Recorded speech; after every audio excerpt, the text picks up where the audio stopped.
What's up, Chris? How's it going, buddy? What's up, dude? Thanks for the invite, man. Of course. Hey, Maureen, how you doing this evening? Not too bad. How are There you? we go. You know me, I'm chilling. I ain't, I'm just here to do what I do when I do what I do. Marie and Chris, thanks for coming. I appreciate both of you guys. No worries, Juice. Thank you all for joining us tonight. How the girls doing, Chris? Just tucked them in a little bit ago. They're down. It's all quiet and peaceful in my household, so I'm just chilling. That's what's up. What's a beautiful thing. I'd really rather you be on the panel. Can you see me? My screen is blank. No, your video just went off. It was on. Yeah, earlier. I got no video. Yo, no say. NSA's creeping. Yeah. Hey, there we go. There we go. How you look? Well, that's a handsome gentleman right there. How you doing? How you doing? Oh my goodness. Thanks for letting me come play. Hey, we always like more teammates. All right, Mocha, do your thing. Is Mouth Almighty jumping on the team, or is she jumping on here, or is she just gonna be popping her head in and That's shit? not the way you welcome guests, Keys. That's not the way you welcome guests to the panel. I don't even want to ask who that is online. We're gonna have to ask that in the closing moments. That's a distant family member. That's not a guest. You know what I'm saying? Like right. she's been peeping her head in here for a long time now. Okay. Where's Tanisha? I don't know. I'll reach out to her and see if she wants to get on. Yeah, I'm trying to figure out how I could do that, but I don't know her. I can't. Take it. 2 minutes. You didn't friend request her? But I've got to figure out how to find the link because it took me a long time to find this link. Because I had to go back in my DMs. I got to save it somewhere. Let me see if I can. Yeah, I put it. I'm just gonna tag her in the live, tell her to jump on. Well, where is that though? It's as soon as you go into the conscious corner, that very first post. Extend the post, and it's right there always. And I just the very first post. I just put it in the group too, so you know. Oh, that's better. Is she in that group? No, I'm talking about to you. I didn't know if you needed. Feel you. Okay, got you. Okay, on it. Yeah. Where'd Mocha go? She might be beating me to the punch. Can I eat some apple? Or you guys hear me chomping on it through my headset? Well, worst case scenario, just mute your mic. You know what I'm saying? That's all. I want to hear. I want to hear him eat the apple. You know, I want to hear the sound effects. It's natural. It's real. We the realest talk show in America. Nature's I want to candy. hear the realness. you like how I put that plug in there too, don't y'all? What kind of apple is it, Chris? I think it's a Honey Crisp. Okay. Delicious red, a little bit of yellow in there. Okay. She's killing me, y'all. Oh, yeah, that sounds good. She says she's tired and she has to do some baking tonight. So I had to break down it. I had to eat. I ate like 12 oranges. I can't handle 12 oranges. I cannot do that. Your poor stomach later. Right. Yeah, I was thinking the same thing. I needed that vitamin C. You know, my body. Then he had fasted for 2 days and then broke his fast with a burger, a greasy ass burger. I was so sick, Maureen. Like, I mean, you sick. slacker. Oh man, I felt like a bum. All about self-punishment, man. Like all about it. Like I couldn't even hold it in. I said, as soon as Nikki came on, I was like, I got a confession to make. I got to get this off my chest. Yeah, it was all bad. It's all bad. I'm still not already 100%, but I'm like Michael Jordan playing in the finals with a temperature. I'm still gonna drop 40. Mm-hmm. I hear that bit. I hear that shit. So what's up with this boxing? Is it postponed? Are you a boxer, Juice? Do you box or you just know? Yeah, I box. Okay. I'm not licensed, but I box. I just found out I know martial arts too. I knew Karma was gonna respond like that. I knew it was coming. How the fuck did you just find out? I didn't know. I never studied it, but you know, I was in a position where I was able to utilize the gifts, and I was like, damn. Yeah. You sure you wasn't just mimicking some shit you saw for I promise you. I promise you. Old movie we watched. What is that? You wasn't watching motherfucker. I don't remember. I ain't Barry seen Enter Gordon's Dragon since Last Dragon or some shit. I ain't seen that since the 90s, the late 90s. 20 years ago. How you know how you know your body just wasn't reacting to some shit, nigga? You know what I'm saying? I don't know. I don't have the answers to it, sir. Maybe Phenomenal you and should kicking. call me later and we can figure this out together. I'm definitely curious. Come on, Galaxy A10E, change your name now. We waiting on you. Got your name all wrong. Who's that? Can't hear you. Now don't be yelling with your mic on, with your mic Put paused. it out. I was telling her to change the name so we can get going. She's working on it. What is you working on? Because you're supposed to have done the intro 10 minutes ago. You know, we got white people present. We got to be punctual. Come on now. CP time, okay? Shoot. This is a show about melanation. I already told you, I operate on itch. I'm in such a super. Time. Go ahead, Maureen. Always in the White itch. white people can be late too. My family members, with the exception of me, they're on late time. So white people can be late too. She said so. Kill. There's a difference between late and CP time. See, CP time is that total disregard for any type of schedule. It's not just casually late or waltzing in a few minutes like and it's not disturb the group. It's almost a subconscious decision. Oh, they said be there at 4, so if I get there. When the whole, like you're serving dessert, they'll show up all late to the function and expect to get served the whole plate. Craziness. All right. You're on camera now. Oh, this is gonna be fun tonight. Good evening. Good evening. Welcome to another evening with us here at the Conscious Corner. We have a pretty full panel. Got a few guests here. Now, I always like to start with my guests. We have Chris joining us and Maureen. We have Bree also joining us on the guest panel side of things. We've got our regular core panelists here, Major Juice, Nikki, Keys, and I am his co-host, Mocha Wine. Tonight, we are going to dig into colorism. Y'all ask what that is, huh? Well, it is a thing, and I don't know if you've ever experienced it, but it definitely is a thing, and it's the prejudice or discrimination against individuals with a dark skin tone, typically among people of the same ethnic or racial group. So if you don't quite understand what that means amongst all ethnic groups, there is a definite prejudice amongst the complexion, based on the complexion. Like from what I understand, and I don't know, someone correct me if there's any Italians in here, but there is definitely a prejudice about the darker complected Italians that have the olive skin that kind of teeters them, make them look like they could be Black. They have the thick curly hair, the coarse hair. Usually, also within the Latin community, that ethnic group in itself, because there's so many different ethnic backgrounds. When we come to think about Spanish people, a lot of people don't know that I'm Latin born. I am of Latin descent. My father is Panamanian. I was born in Panama. And people look at me and assume first things first, she's Black, There's different Spanish cultures that look at me kind of weird, and then oh, you speak Spanish? No, I don't. But if I did, it would be like, oh wow, surprise. They do that a lot with dark skin Spanish speaking people. Crazy, right? And then I always wondered about the white Caucasian community, because there is definitely a need for them to seek sun and tanning beds and get darker, and and then they look at the naturally pigmented white women or Caucasian women as ghosts or whatever the case may be. So I'm wondering what that is in that community, if we can get some insight on that. We're going to definitely dig into this. Of course, you guys know I always like to go around.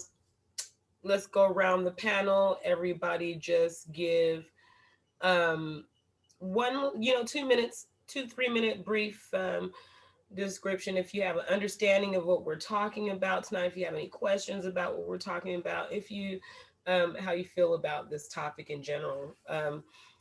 Something just happened here. Yes, cut your screen off, Juice. You sharing your screen, bro. You're sharing your screen.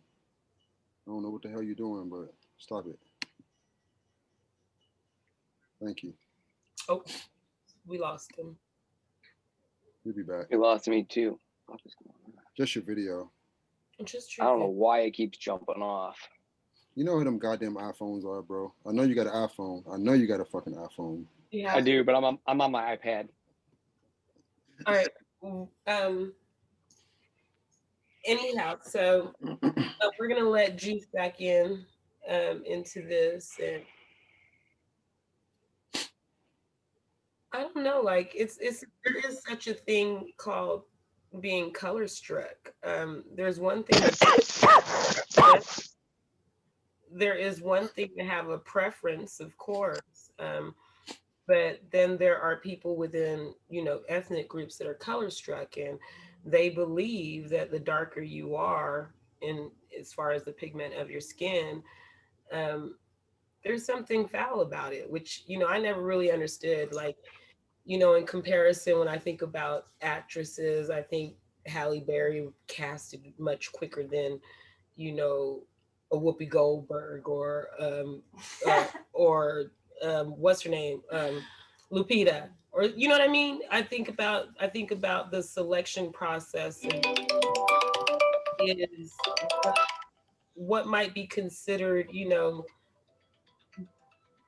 I don't know what drives the selection process based on, you know, the complexion of someone's skin. It's kind of, it's interesting to me. Like I said, this is a topic that's been brought up a couple of times. We've even had a post on our group about it, and not really touched on it heavy. And I think the sad part of the matter is we got to talk about everything, whether it's something we feel uncomfortable about, whether we know about it or not. Like we said, we don't have all the answers here, but we're ready to dig in and explore and see what we can find out. So I always like to start with my guests. Chris? Yeah. Would you like to add anything, introduce yourself, tell us a little bit about yourself, how you feel about this topic? Yeah. Familiar with it? Yeah, my name's Chris. I climb trees for a living, so I'm outside. It's a cool gig. I got to know Key through flying drones, and as Key will tell you, drones don't matter what color you are. It's a hobby that brings everybody together, all walks of life, and so it's really cool to, you know, it's really easy for us to all get caught up in our bubble, like our, you know, our own echo chambers, our group that we just have surrounded ourselves with. And after meeting Key and some other people, I've just become more fascinated by the idea of exposing myself to other cultures, because in a lot of ways, I'm really sheltered. I grew up, you know, super conservative, 2-parent household, church every Sunday. And it was never an issue of like dislike for other races, genders, all that, gender identities. It was just wasn't the world I was exposed to. Well, I'm sorry, just for clarification, colorism is not races against each other, but it's internal not racism. It is a definite prejudice or discrimination against people of your same, of your own ethnic. Yeah, I think I know what you're saying. Based on the color of your skin, how dark your skin is. I have always noticed a stigma against very white-skinned people, freckles and the red hair, you know, the whole gingivitis joke, whatever you want to call it. I love it. I don't know if that stems back from the Irish immigrants that came to New York in the early 1800s. My timeline's off, I apologize, but they were viewed as job takers and immigrants and whatnot. So I wonder if because they were different and they were coming and working for a much lower wage and they were filling these gaps that needed to be filled, I wonder if we are still seeing some echoes of that, because it is, in terms of Caucasian people, it is definitely the bright white people, red hair, freckles, that are considered probably the least attractive in terms of Hollywood standards. And I think that's where a lot of it goes to as well. And I don't know if it's just because of immigration back in the day, but whatever you platform is what the masses are going to find acceptable, beautiful. And Hollywood has consistently platformed olive skin to fair skinned men, women, straight hair, Mhm. Queen's English, for lack of better words. And I think so many people see that and that's ingrained in them. Like, that's what's beautiful. That's the dolls I had. That's the toys, the G.I. Joes I played with, whatever. And I think, unfortunately, until we see media's gotten a lot better, but until we see better representation, I think we're going to still find groups in our own racial identities that will be viewed as less attractive. And really, it's all about money. It's less profitable, I think. So people platform what they can sell. And it's kind of a vicious circle of what people are attracted to and what they can sell. And I think Hollywood's probably the biggest culprit in terms of creating beauty stereotypes within a specific ethnic group. And I don't know, I haven't really thought about it. I thought a lot about races viewing other races, but not, I'll be honest, this is kind of a new thought for me. I've never considered looking at people in my own race and how they would be different in, That was good. Yeah, thank you for that perspective, Chris. Definitely. Would you have anything to include, Maureen?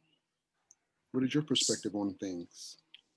So Chris said it very well, but I've been stereotyped for being called Casper because I am fair skinned and naturally I am a ginger, but I did outgrow my obvious orange hair. As a kid, I was teased for being a soul sucker because I was a ginger. That's apparently an attribute of gingers. So yeah, I got the butt end of being teased for my fair skin, freckles, and red hair. Okay. I didn't, and yeah, I guess in movies I would see, gingers being picked on every once in a while, but I didn't know it was the same difference as, other races or things because, I know this is a podcast about colorism, and I know that, typically, I would be what we were talking about, but I don't believe that. I am light skinned, but I don't have any of the light skin attributes. I've always considered myself a dark skin, light skin. You know what I'm saying? I don't have good hair. I don't have light eyes. I got full lips like a dark skin does. You know what I'm saying? I have a full nose like a dark skin does. So I don't have any other attributes that society deems that necessarily go along with being light skinned. You know what I'm saying? I've been skinny my whole life. So I've been picked on my whole life by my own kind.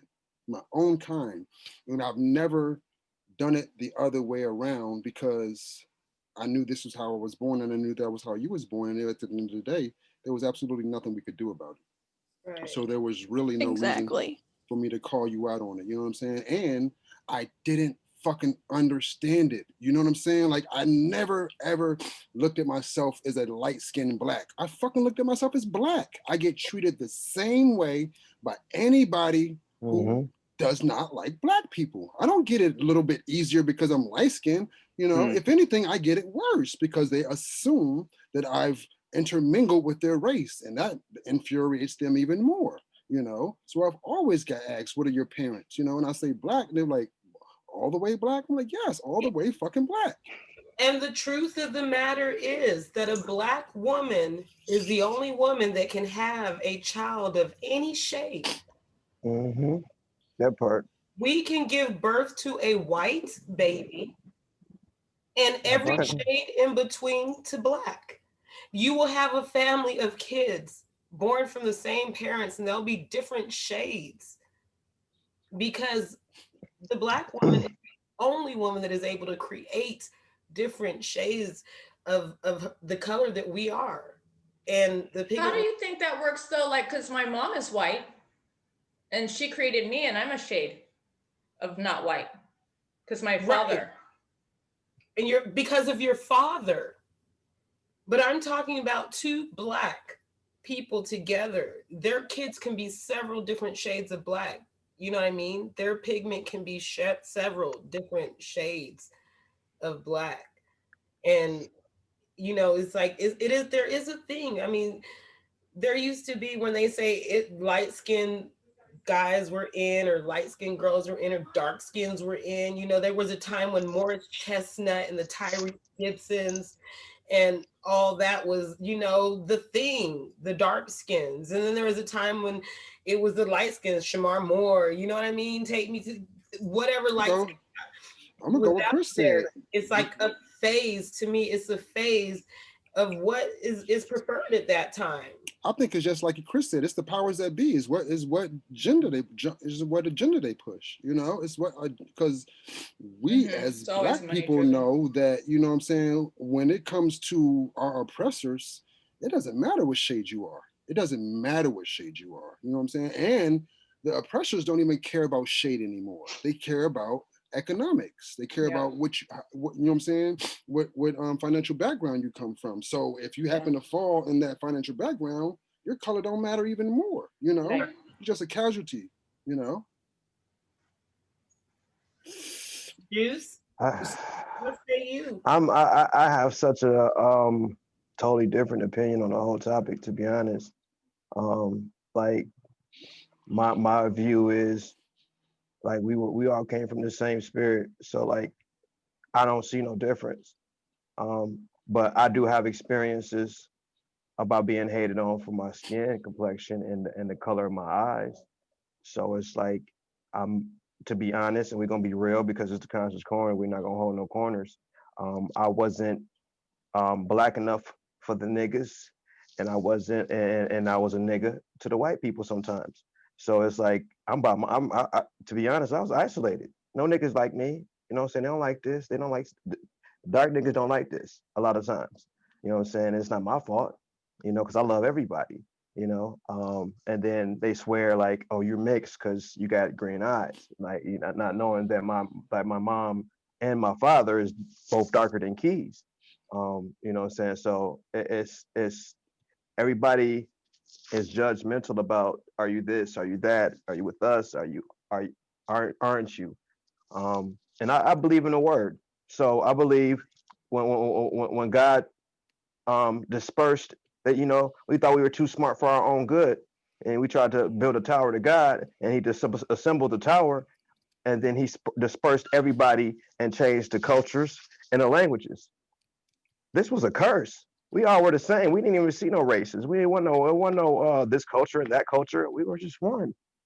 And all these titles, and it's always back to the very first show, titles and labels. All these titles and labels diminishes what we are in each other, and that's limitless. You know what I'm saying? So it's about spirit.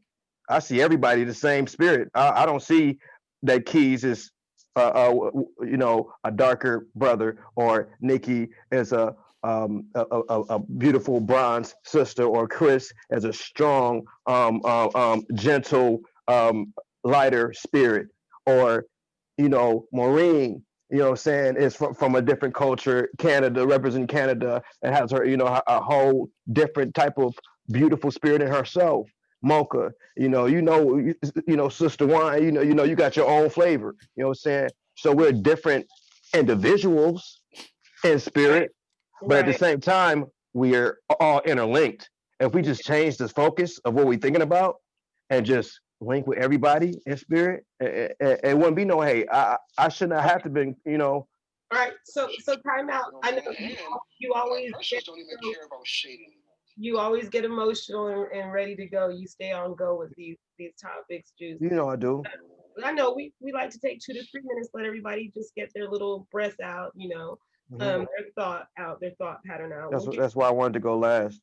we oh, I'm sorry, we weren't gonna do that No, for you. I'm good though. I'm done. I'm done. I You got are the point you across.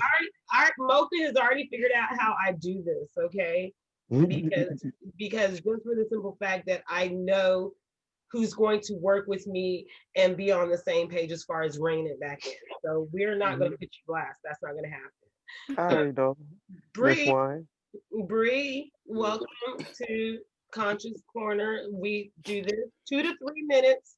We're not going to go in depth yet, but we're going to, of course, allow you to speak, give your feel about this subject, your understanding of colorism, and what's your take. Let's go on Conscious Corner 3. I'm a freestyle in mine just a little bit because my is very, very deep and it's still actually going. I do my case study on this on a day-to-day basis. I've had a bad experience with colorism actually, and I do apologize if I speak in this topic with a little bit of spiciness or less articulate than others. So I apologize ahead of that time. So,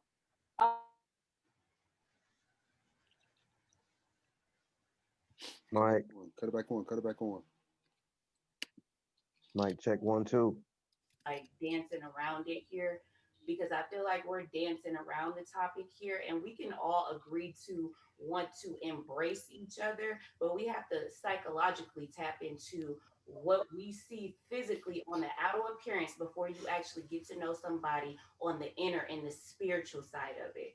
I feel like colorism is led by one, sexism, overly sexualizing your preference and what you like on the outer side of appearance when meeting somebody before you actually tap into that person's spirit or their personality. That's my 2 to 3. Thank you. Thank you. So Nikki, darling Nikki, let's hear your take on this. I know you came in a minute questioning, the fact of your mother and your complexion. And is your father Black? Yes. Okay, so we're gonna credit And you we're for- mutts. Like my father has Native in him and Black, and then my mom's got like all the European countries like mixed into a blender in my mom. So we got all kinds of stuff in us. I'm a mutt. And My only experience that I recall was my grandfather told me a story when I was like a year and a half old or something, and he had me in a grocery cart in Safeway, and some old farmer friends, he was on my mom's side, so he was the white grandpa. Some of his old farmer friends bumped into him and were like, something about like, who's this little colored baby you're carrying around? To my grandfather, and he was like, this is my granddaughter, and said whatever piece he said to him about their disrespect. And they came back at him. What I remember about the story is they came back with him and basically clapped back and said something like, I'm really sorry that your daughter slept with a nigger. Wow. And it's like, man, damn, that's deep, dude. Like, for real? Like, you're gonna come at my grandfather like that? So shame on you, person. You're probably passed away, but I'm sure you're coming back and hope you're a dung beetle. And then another situation that happened to me, I was 8 years old, and my mom took me, I had hair that was down to my butt. And I was getting ready to go to a summer church camp, and my mom took me to a colored beauty shop because back then you couldn't, you could only go to like Black women to get Black hair done back then. It was not a norm for white people to know how to handle our hair. And so my mom, to make sure my hair was handled properly, took me to this beautician in Coolidge who has a lot of family there with me. So shame on you too, as I'm speaking on behalf of my 8-year-old self. Mm-hmm. This bitch had the nerve to chop my hair off.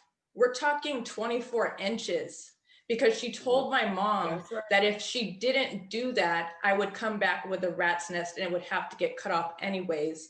And she told my mom asked, what about braiding it? And she told my mom an astronomical price that was unrealistic for the service because my mom did not know better. And so my mom, out of fear of my hair getting jacked up, because she knew experientially every morning what it took to comb and braid my hair, said, go ahead and cut it, because I really wanted to go to camp. And that bitch cut all my hair off. Can you believe that? I was 8 years old, and she did that out of straight jealousy. That was a low move. Other than that, I've never really dealt with anything. I can second what Ju says. I wasn't Black enough for the Black people, and I was a nigga to the white people. So I get it. Yeah. I never personally had an issue with color or saw color because I was still trying to figure out my color. So I didn't even have time to figure out everybody else's color and their position with color because I was still trying to figure out my position. I always felt alone. You know what I'm saying? I always was a loner, to this day. You know what I'm saying? My views are just different. You know what I'm saying? So a lot of people don't vibe with it. but I gotta stay my truth and stay with what I hear and what I know, you know. I gotta shout But out. I just felt alone. I did have friends. I mean, I'm not gonna say it was all bad. I had really good friends of all different Oh, races, all different colors, I no, should no, say. that's not But what. No, yeah, I'm not saying you're saying that's not that. what I'm I'm just saying I saying. didn't shout them out like, hey, to all of my friends out there, thank you for not seeing me I for mean, my color. I appreciate it. I think anybody that I've come across, if they didn't do anything to me, they're still good. We're still good.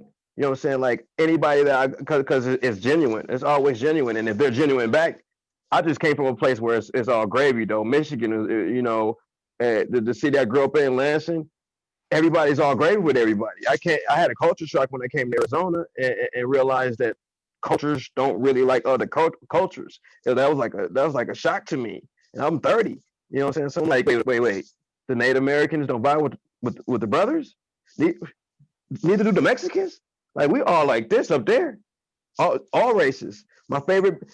Okay, I had four best friends. My white best friend Matt Ganser, my Asian best friend Tim Tran, my black best friend Big Chris, and my Mexican best friend Indalecia Rivera. I'm black and I got like 6% Blackfoot native, so I was the black and the Indian, you know. But we had a whole different diverse culture, and that's how. So growing up, I'm thinking everybody is experiencing the same thing, and then I was shocked when it's not. But I hop off just to stay in that 3 minute realm and let somebody else take the mic. Like, and for me, I think the most disturbing experience I had with colorism was from it was this is weird. Okay, so my son, I am Panamanian and Jamaican. My son is Panamanian, Jamaican for me, Puerto Rican and Creole, whatever from his Mm-hmm. father's side, right? When my son was born, he was born as fair as they come, whiter than white, with these gray looking cat eyes. Like Wow. he didn't look like me.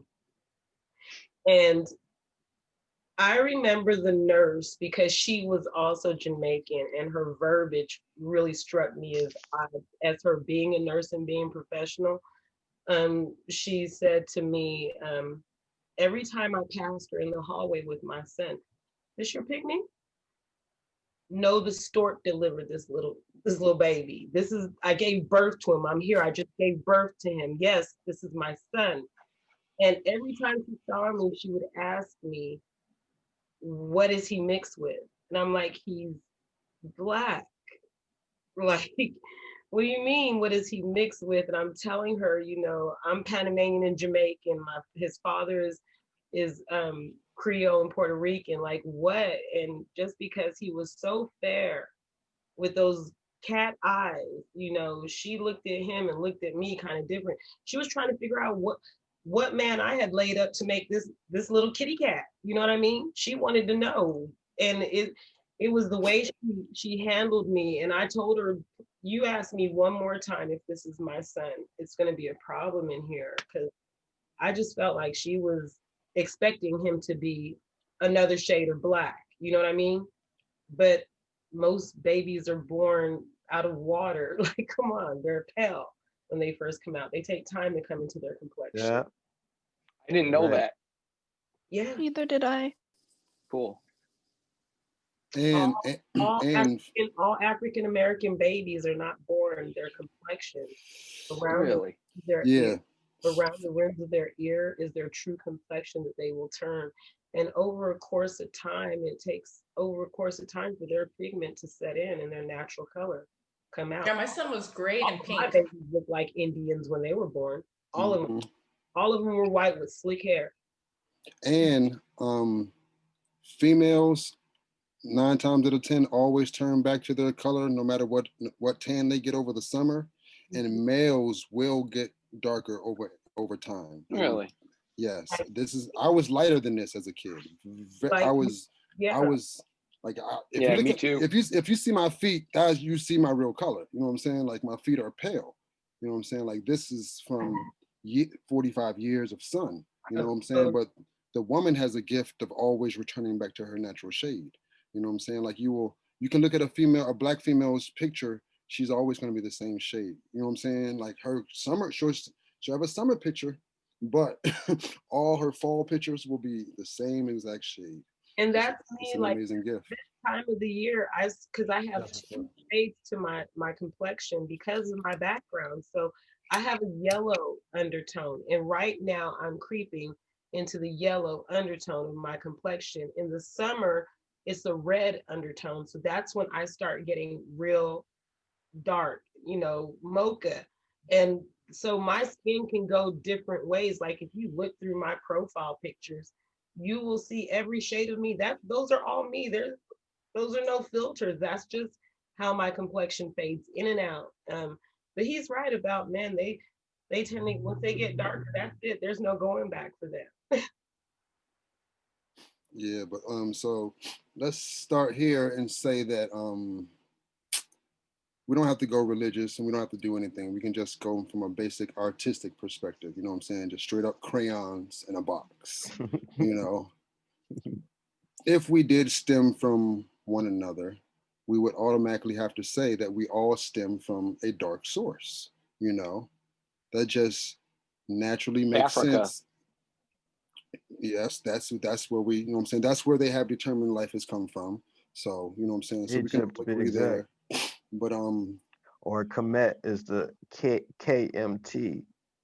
so we have to get over, and I believe that this next coming generation is going to start to eradicate a lot of these old ways just because they weren't born into them at like we were indoctrinated into a lot of shit. You know what I'm saying? Like every day, every day, every day, every day. They don't live that kind of life. They have a very, very diverse life. They can see things, you know what I'm saying, on the internet, and they can experience them in real life. And, so well, they'll be the generation that's gonna figure this out, you know what I'm saying? Because the old people are dying. Trumps and their generation are on the verge of being extinct. You But know, they've already figured it out. It's already been put out in public, but people are not digesting the information. They're just pushing it, scrolling past it as another conspiracy theory. And it's really not. It's scientifically proven and data backing that there's only one gene within the DNA strand that fully Caucasian people, there's this one gene that they have that you cannot source the origin of this gene. And that's that bloodline that people are talking about. And Really? yeah, but it literally has been scientifically found in a pure blood. Let's call it what it is, a pure blood that everyone European? else but that bloodline has Mhm. that one gene that cannot be sourced. So that's not a religious thing. That's a, where did that gene come from? At what Right. point was it injected into the DNA system and why? Yep. Well, Hmm. it could have been a genetic mutation as we moved further north from the equator and you don't get as much sunlight. That's my theory anyways, is that at some point in time a genetic mutation happened where it changed, that skin tone. Yeah, I've read that too. And that is true. It is absolutely true that you get lighter the farther north you get because of the elements. But even like, let's say like even far north where it's like Denmark area and all that, even they still have other genes where there's just one that, well, they still don't have like that one gene that the pure blood has. But yeah, I definitely see the genetic mutation part for sure. Yeah, because once you separate, and you don't like, even if you want to look at it like a maybe Pangea per se, you travel and the lands isolate, you know, there was no reason to travel back then unless you needed We're to seeking for something. survival. Yeah, for survival purposes. Other than that, you stayed the fuck put. or to expand your land, you know what I'm saying? Mhm. Go out plot. Okay, we need more farmland, or we need to build a shed or something right here, so you go scout and you conquer it, you know what I'm saying? Before anybody conquered it. Yeah, but I just know that this too will pass with time, just because it was taught, and like I said, this is one of the first generations they're teaching themselves goddamn near, like they have Right. so many sources of technology, and there's so many answers out there because there is no wrong answer to certain things, you know. So, and they're just they're a freer spirit than we ever were, you know. They're Right. you got the youth, you know, already knowing what they are, you know what I'm saying, as far as maybe sexually, because they can feel it. They can feel that, like, I'm not attracted to that. I just know I'm not. I can't explain it, but I'm not. You know, the person who did the tattoo on my back, you know what I'm saying, she was gay, and she said she knew in kindergarten that she, you know what I'm saying, she was, you know what I'm saying, different. She was attracted to her teachers, you know, and I was like, oh, that's interesting. I mean, So but The that woman necessary. that works from. Go ahead. Sorry, go ahead. Go ahead. No, go ahead, Chris. You're the guest. I Go say, ahead, bro. yeah, it's interesting. The woman that works for me is queer, and we've gotten to become some of the best friends ever. Just because you spend 5 days a week with someone, you're going to talk, and you have hard talks and fun talks and everything in between. She said the same thing. It's just like it's not something you choose. It's just ingrained. It's in your genetics, in your identity, who you are as a person. Just it's great, you know, crazy to think about. It's just that the world we were born into shuns it. So you turn inward, you know what I'm saying? And like I said, we had a sidebar about this another time, that like, yo, when you know in your heart of hearts that your surrounding doesn't like what you truly are, how the fuck can you comfortably be that, you know? When your father's, you know what I'm saying, talking bad about him every time you see one on TV, or your brothers want to beat him up, or whatever the circumstances are. These are realistic circumstances. So you can't be yourself. You know what I'm I, saying? Is This is that the generation is black? changing. Go ahead. Is that the Chris. black story? Is that how you've all felt ever since you were young? That you grew up in a world that did not like you and was not made for you?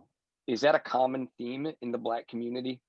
I will, yeah, it's a reality, but we don't all live it. You know what I'm saying? Because I had a lot of white friends, and like you, Chris, you know what I'm saying? I grew up in a very diverse background, but Oh, so I think we're getting away from the actual topic of this show, and I keep staring it back and being clear that this isn't about, you know, how you treat people of a different race. It's how people People. are treated amongst people of in the same their race. same ethnic group. This is about colorism, not racism. This is not we all get along. This is about people of the same ethnic background not accepting or thinking that the darker your skin is, the worse you are. You're not equal. So Guys, tap in. Of tap in. course. Tap Right. in. Okay.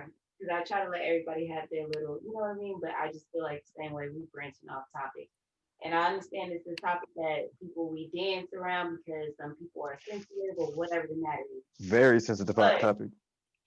but for me, again, I'm trying to get to the nitty gritty. I guess it would be a little bit more defined if we would tap in and address some of the known cliches about light and dark. Let's just chop it up. Go ahead. Chop it up.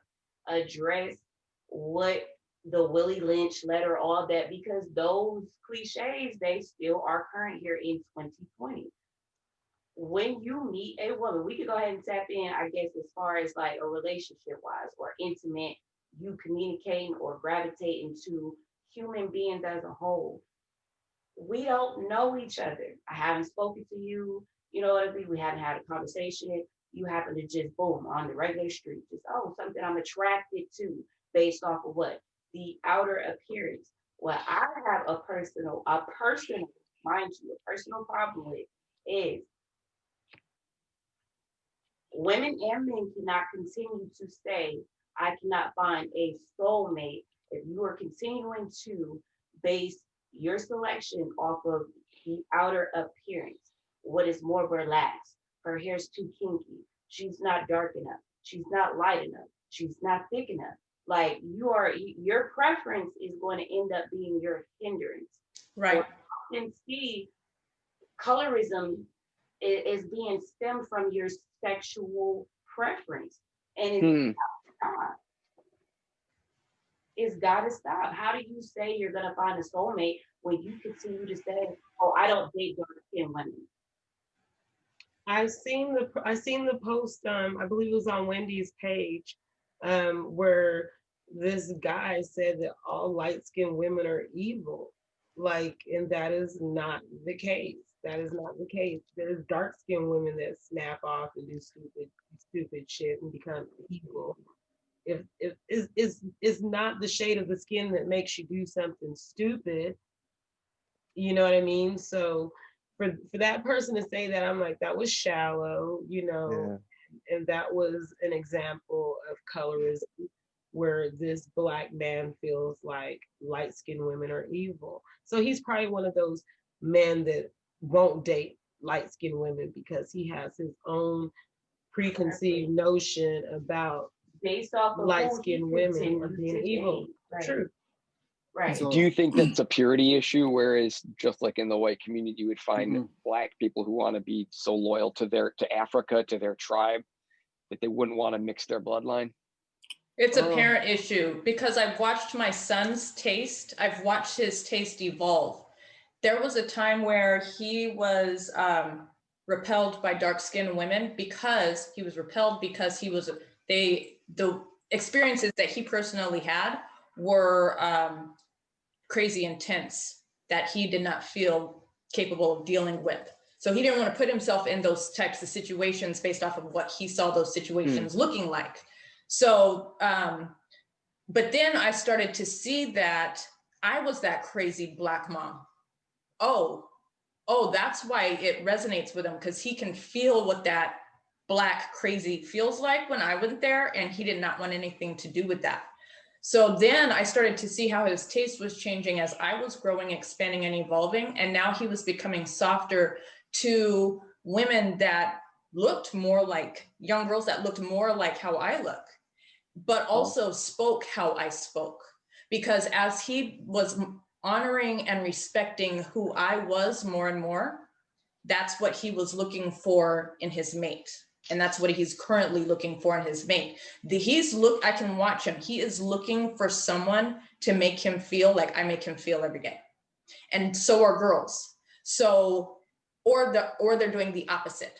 Like how my son was. Like if I was crazy black, he didn't want crazy black because he didn't like that feeling.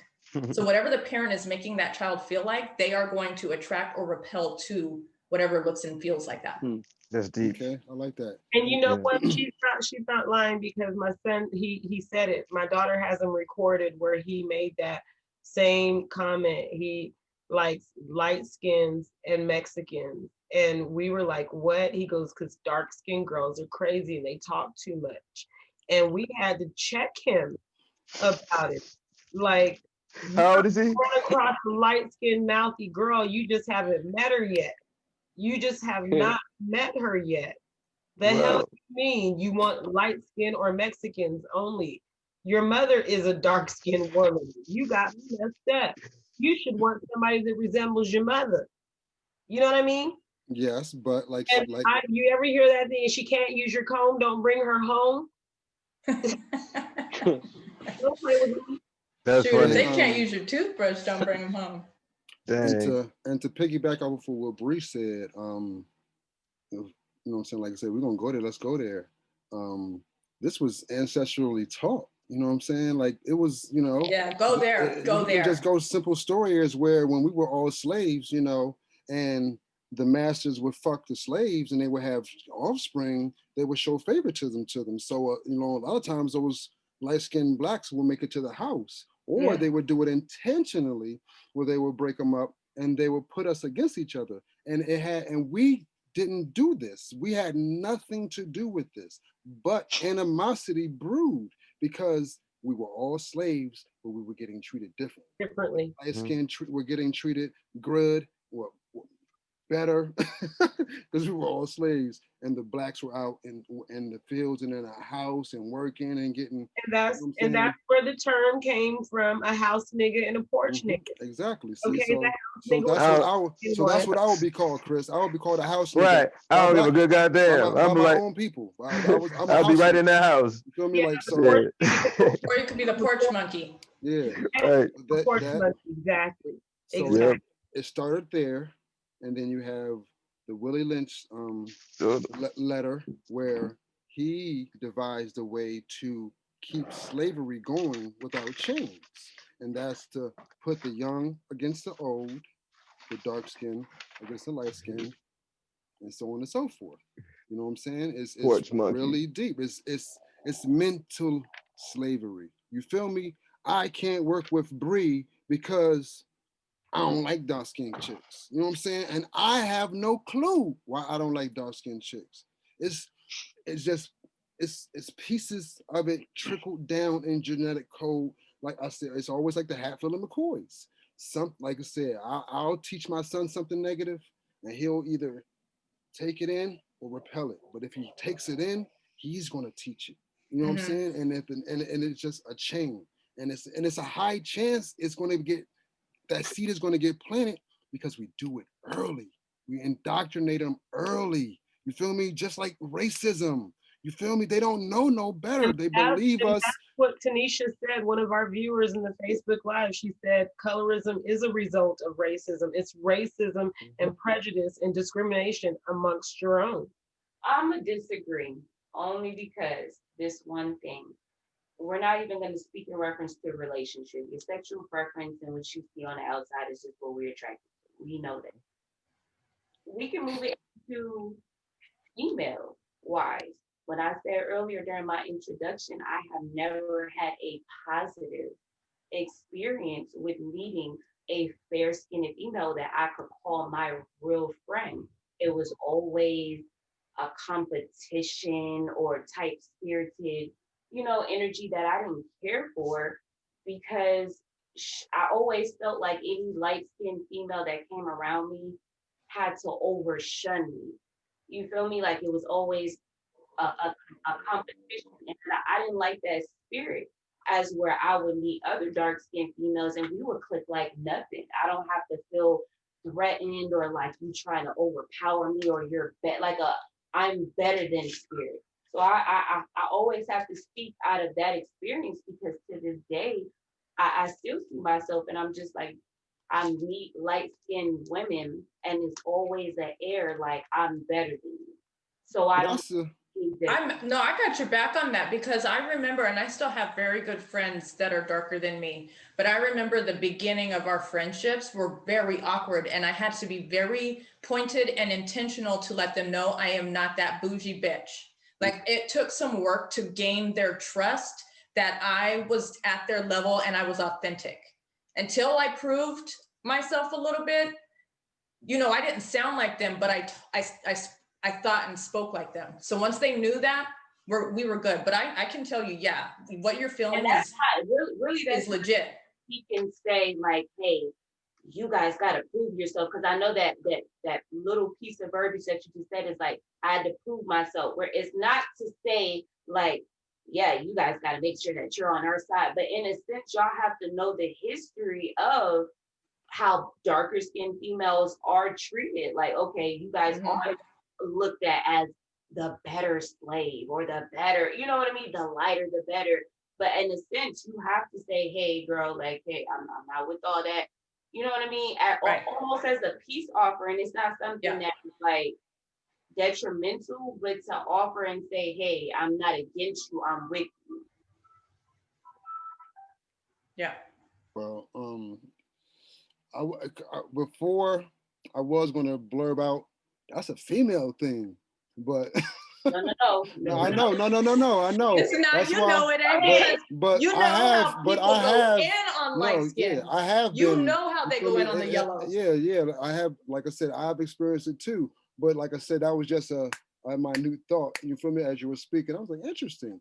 I was like, cause I was thinking like, I got male friends of all shades, but I had to think deeper, and I was like, yes, but I had a lot of problem with dark skinned dudes. You feel me? Thinking you were soft. Already perceiving me as something that I'm not.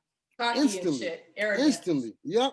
And once again, from the start of this, I never thought I was attractive ever, even though I was light skinned because I didn't have any of the features. I didn't have, you know what I'm saying? I wasn't no motherfucking Chico DeBarge or motherfucking Albie Shore. I wasn't none of them niggas. You know what I'm saying? I didn't have none of them features. And you were a kid too, so you're probably looking awkward as hell. Who you Not talking fully grown into yourself. Big ass pink lips on a light skin. You know what I'm saying? You talking about a fucking ugly duckling. So I feel you, Bree. I definitely feel you because, like I said, I'm like, damn, I ain't even do nothing to you, bro. Like, I'm coming in peace. So I would say it was the other way from on the male side. You feel me? I would say that the dark skinned males were the aggressor to the light skins. You know what I'm saying? Because I always came in peace. I never fucking was that cocky. I'm light skinned. Because like I feel like said, I had to be I fucking felt this was a curse. Keys. I'm You with feel you. me? I wanted to be black. I wanted Yeah. to be darker, man. You know what I'm saying? Because everybody else was in my family was dark. I was the black Yeah. shit. That shit fucking hurt for me to be light Man. skinned. You know what I'm saying? No, that's real talk. That shit hurt. So I did everything to fucking be black. Just to fit. But I It's like we wasn't had to black do double the enough. work. We had to do double the work. You know what I'm saying? So, you know what I'm saying? I feel it hit right here. I feel Keys. We had to do double the work. Every time we was around our darker cousins or whatnot, you know what I'm saying? And we walk up, you can see us from a mile away. I don't look like my family. So that shit is hitting home.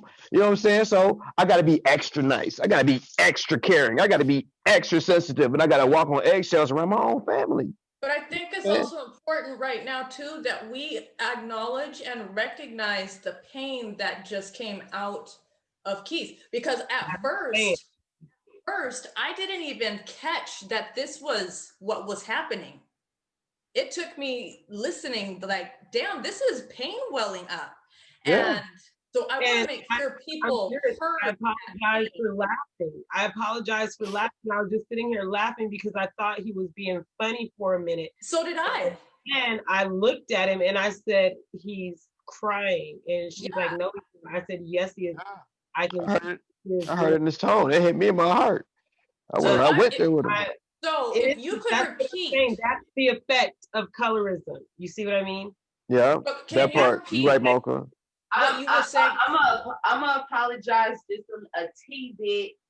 I'm just a less bit empathetic than everybody, only because I can't feel the whole.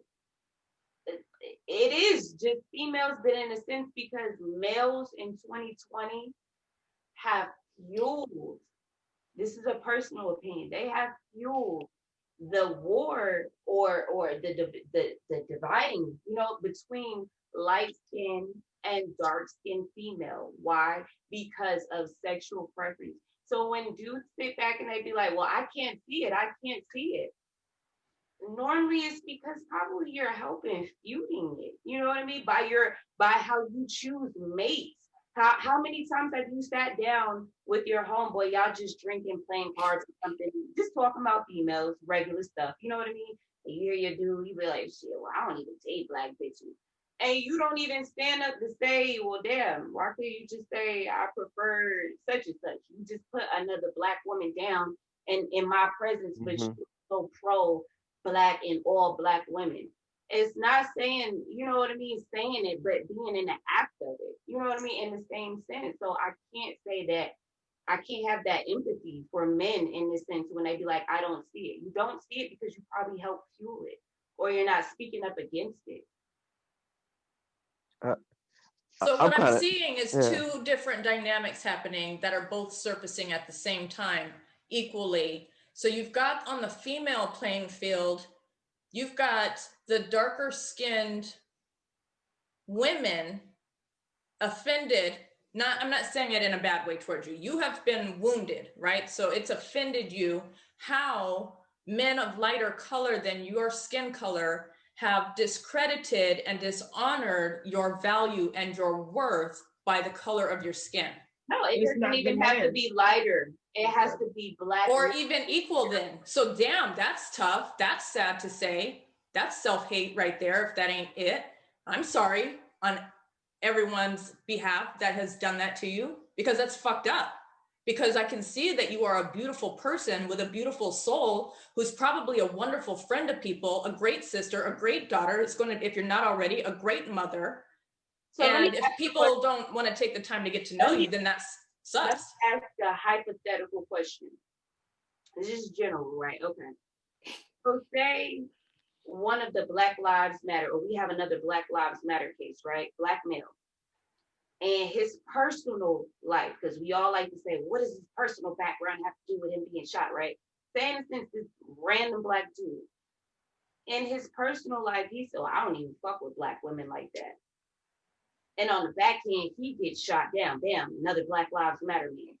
Us as Black women, right, as our dudes, us as Black female, we have to upload and uplift this Black man who's just been shot down. But in all actuality, and behind his personal life, behind closed doors, he does not even, quote unquote, fuck with Black women. So why am I as a Black woman out here picket fencing and uproaring and being this angry Black woman for a Black man who don't even fuck with Black women? That's the right question to be asking yourself. Absolutely. Everybody should be asking themselves that. Hold on, Major, Okay. wait. Everybody should be asking before they go out and protest an issue why they are doing it. They should know the answer. Do you know what I'm saying? If you don't stand behind it, don't stand behind it. Uplifting Black women as a whole. That's a protest in itself. Just respecting a Black man. It doesn't have to be physically you going out in the street.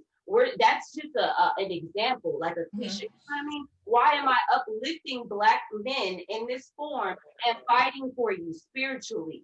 Voice of opinion, posting you. You know what I mean? Making sure that you're safe. And behind closed doors, some of these Black men have this preference that they don't even fuck with Black women.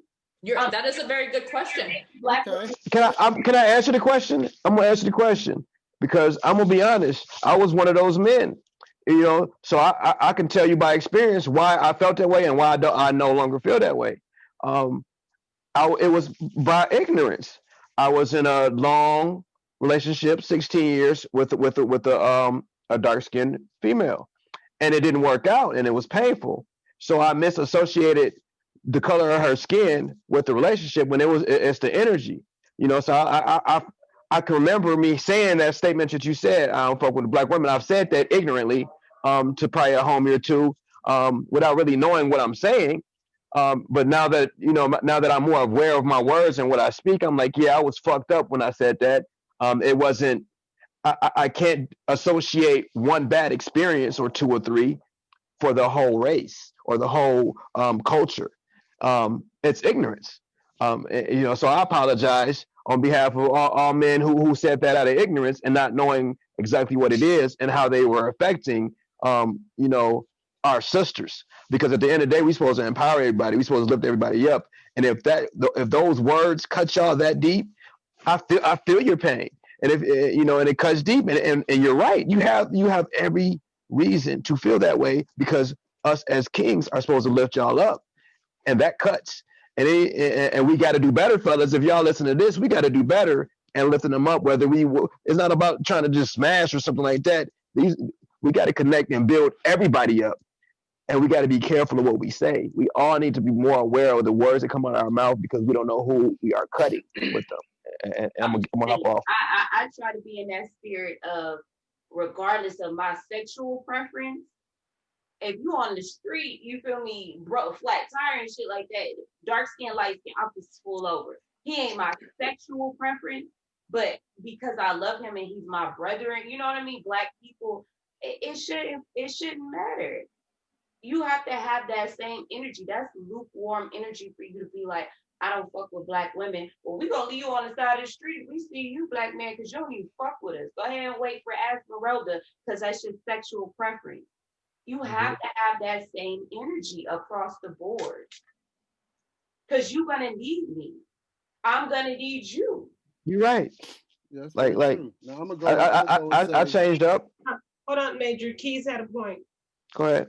I'm gonna go and say, you know what I'm saying? Everybody got their own story. You feel me? And everybody have come to their conclusion in some form or fashion. You know what I'm saying? So without knowing his story, I won't talk about him indirectly, but I will talk about our cause. That's the reason why you stand together, because that's no different than me saying like, oh, I don't hear from my, well, no, I won't. This is not a direct metaphor, but I don't, if my cousins don't call me, I don't call them. No, that's we just gonna continue to break up and not be family and do that generationally. So yes, he may not fuck with black women, but he is black, and what happened to him was injustice. So that's what we're fighting. We're fighting the injustice. We're not fighting his history. We're not fighting what his background is. We're not fighting was he a criminal or not. Mm-hmm. We have to focus on the cause. We all got a background. Thank you. That's what I was gonna say. If y'all get to know me, y'all ain't gonna like me. I promise you that. I promise you that. I promise you. You'll be That's like, right. oh no. I still like you. I'm gonna fuck with you the long way. I don't care. But it's rare. It's rare. Because Yeah, once you we right. get to know a person's background, we start to change. You feel Yeah. me?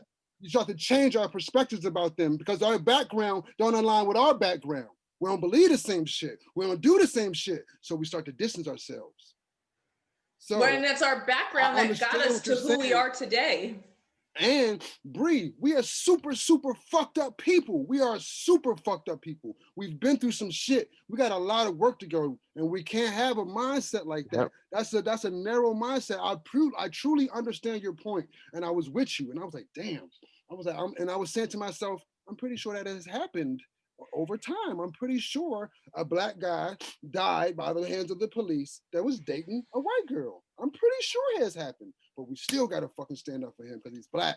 He's black. So what? I don't give a fuck if that nigga went to prison 15 times. I don't give a fuck if he was wrong. There is no reason for us to die in that situation. There is due process of the law, and the due process was violated by someone's action that was unlawful. We would have never known about his background if that situation wouldn't have happened. And then it would have just been a nigga that we don't fuck with because he don't fuck with with black people or black women. You wouldn't have had to worry about him. But he was taken off this earth unjustly. That's what we're fighting for. Fuck his background. But I understand, like I said, we have. I know somebody who says they don't fuck with black chicks, and I had to ask him, I was like, "Yo, why do you keep saying that, bro? You black?"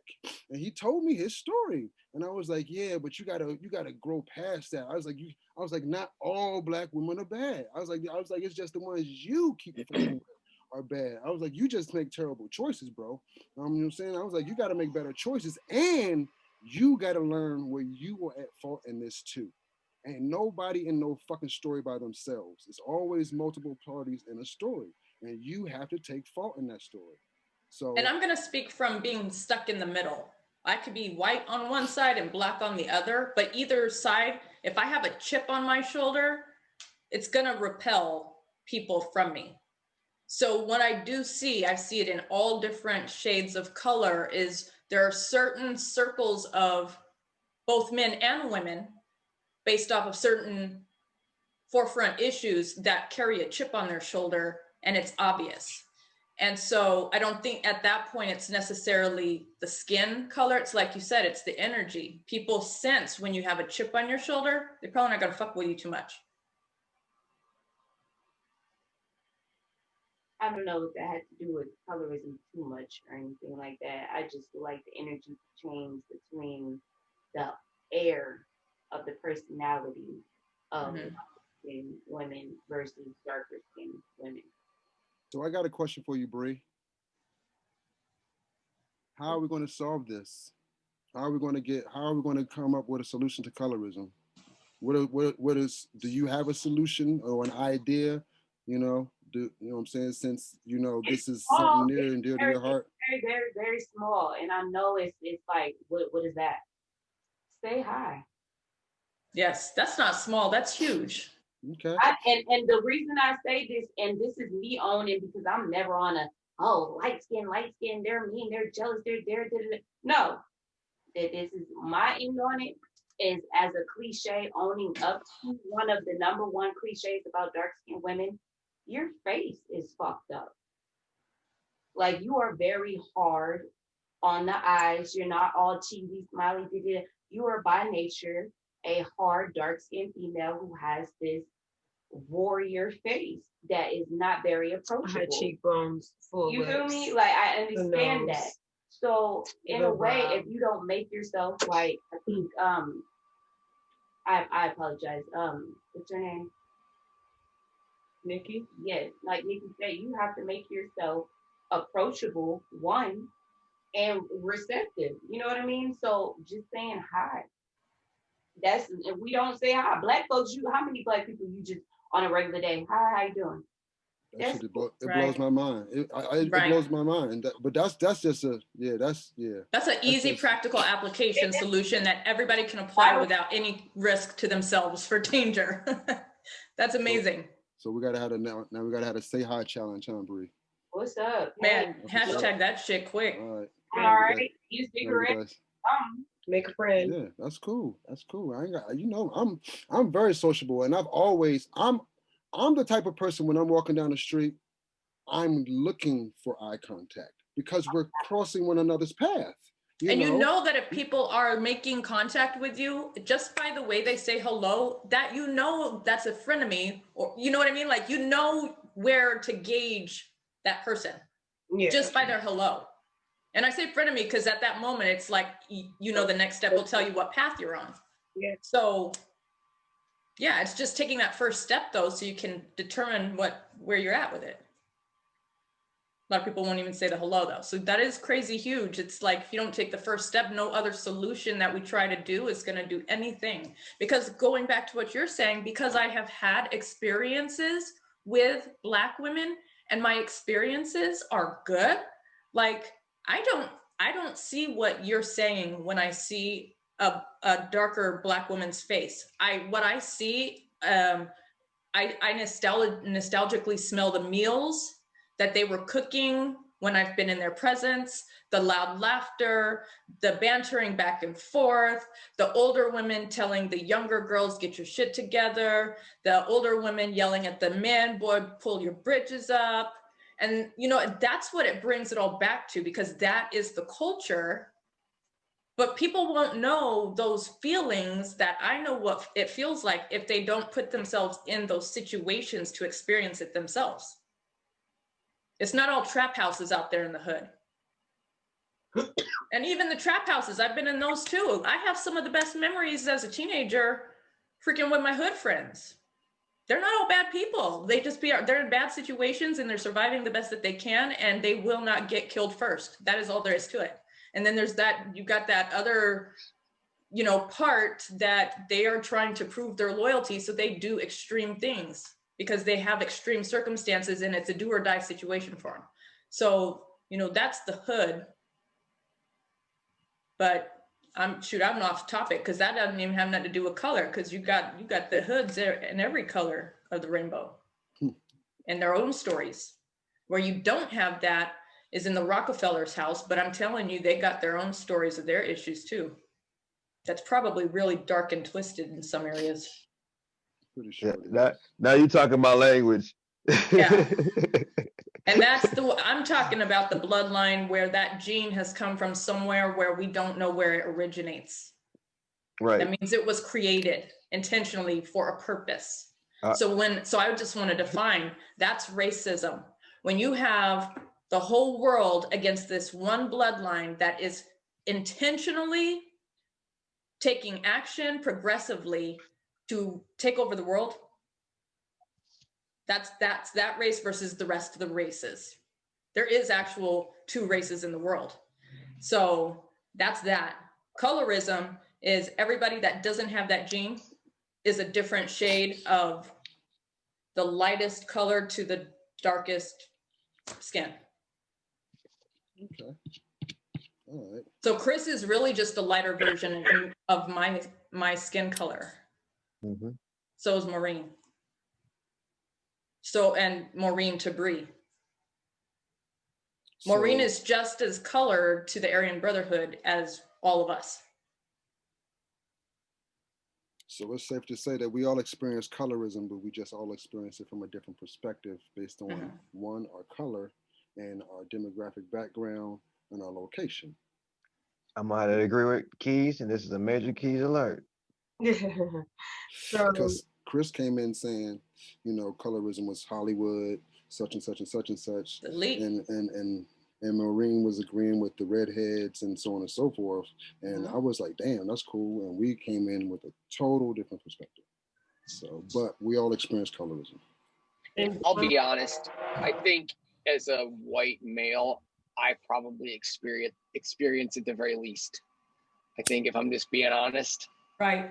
I think appreciate that, though. a black woman probably would get it the worst. Yes, And I agree. And a black man is like, you don't know who your friends are because you're not dark Yeah. enough for your brothers and you're not white enough for white people, and so it's like you got no home.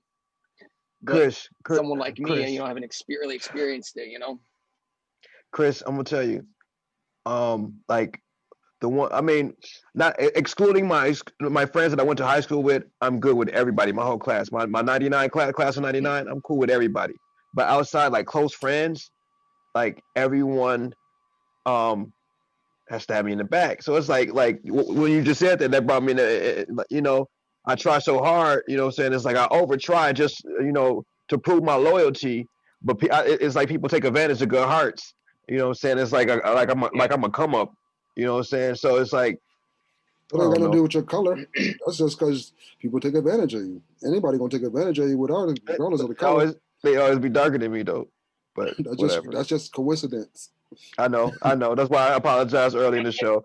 People misassociate stuff because baby, I just needed to tell my story. Right, Bree? I never got to talk about what I saw. Oh, I'm sorry. I didn't know you were talking. No, you're good. Go ahead. Sorry. No, go ahead. Go ahead. No, I feel like if we can tap into like that as far as who's talking to who or who gets played, I feel like because I actually migrated to Texas, just my mom was in the military, but I feel like to me, colorism became a more of an issue when I did move further down south. I'm coming from North Carolina, New York area on the East Coast. Mhm. So it's not an issue for me to throw my head in the shade. You know what I mean? No hair at all, dreads, braids, locks, natural styles where my natural kinky hair is celebrated versus you moving down further south and it's just a fat ass and some bundles. Like I'm gonna just throw it out there. You know what I mean? It's I did And the feel further like, west you go, they want to see movie star status. All see, that I plastic can't tap and into it. I'm just saying artificial going shit. from the East Coast up north down south is definitely different. Is definitely different as far as colorism, where I would be a Shaka brother who'd be like, you know, light skin or dark skin, like, well, I understand now. I love your coils playing with you. So I like them nappy roots. And I could feel more of myself.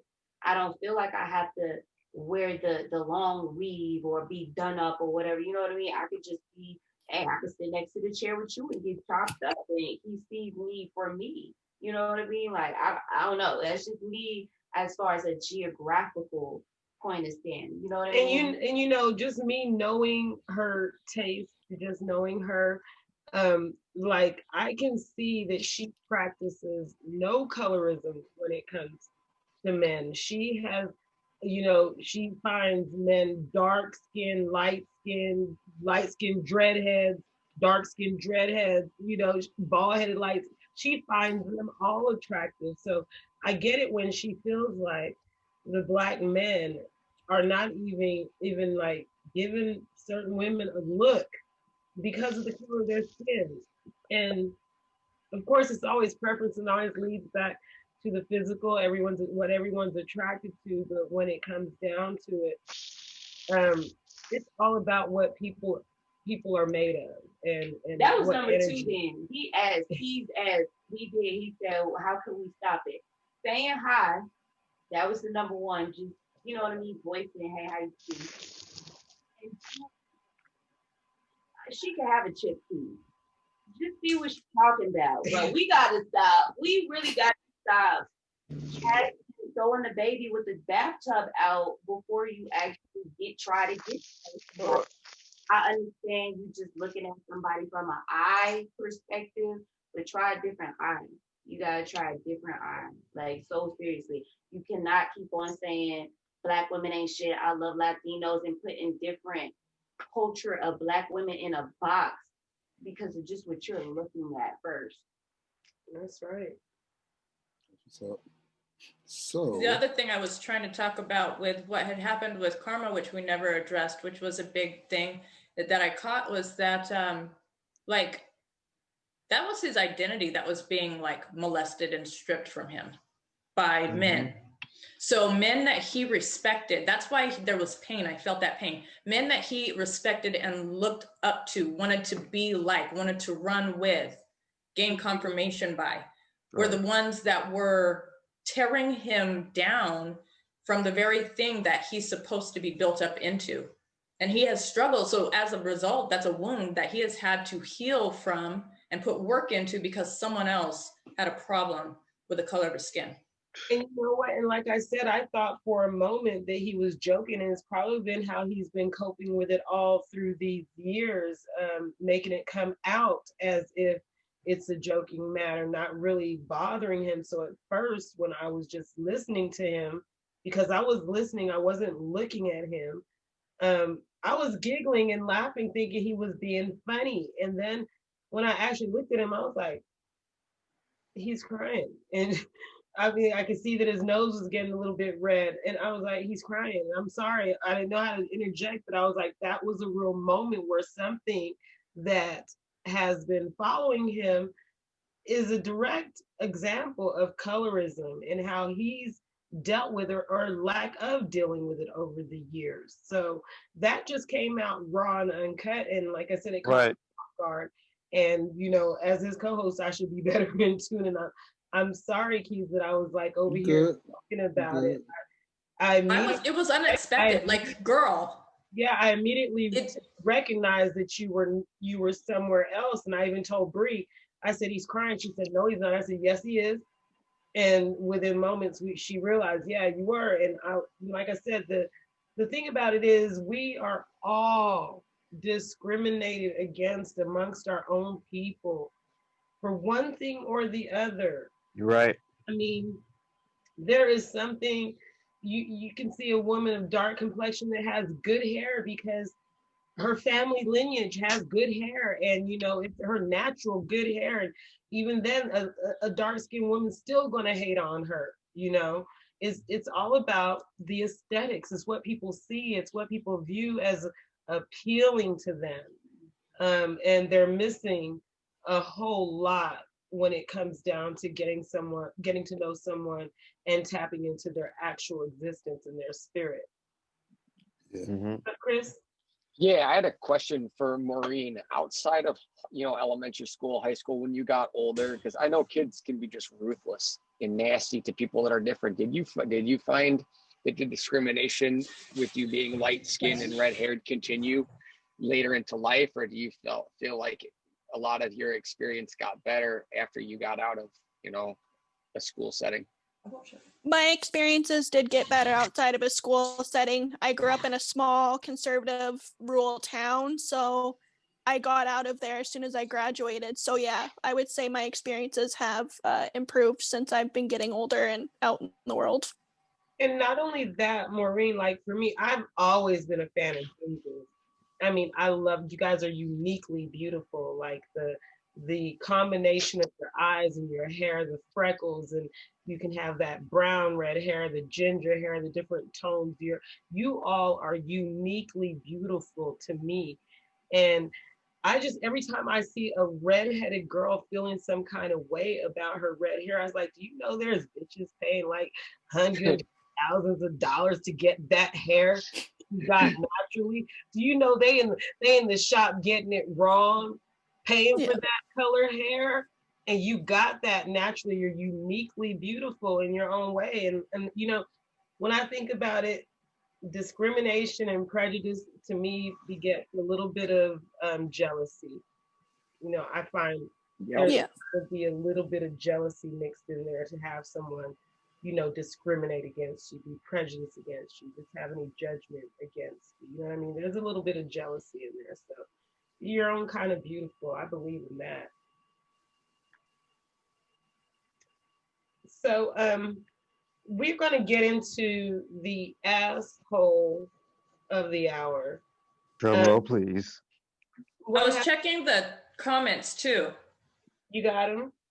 So how do you say her name? It's Grachel Ibanez? Uh-huh. She said about Chris, I thought he's sleeping.